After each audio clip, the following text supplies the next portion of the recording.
Today I'm going to walk you through my pre-flight checklist that I do every time before I fly, and we're going to start by going to 1-800-WXBrief.com. Now that we're on the website, it'll show you the current METAR, which is just the weather for right now. It will show you the time in Zulu time, which is just at the prime meridian, and then the knots. It's coming from 190 degrees, and it's 4 knots of wind, which is really good for flying a drone.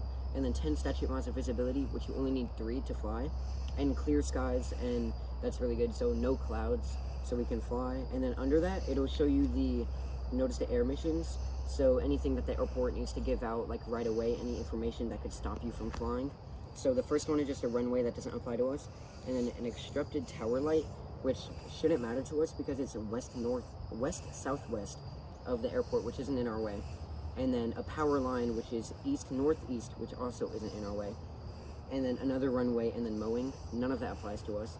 And now if we go over to Skyvector, we can check for any temporary flight restrictions, which in Washington, D.C., it'll show the big red circle, meaning you can't fly. But over where I'm at, near Patrick Henry Airport, there's nothing, so we're great to fly. And if you go over to the App Store and search for Aloft Air Control, we need this because we need to get our LAANC waiver in order to have permission to fly in controlled airspace. Here's what it looks like on an iOS device, but for Android right now, just when you download the app, open it, and you'll swipe over to LAANC.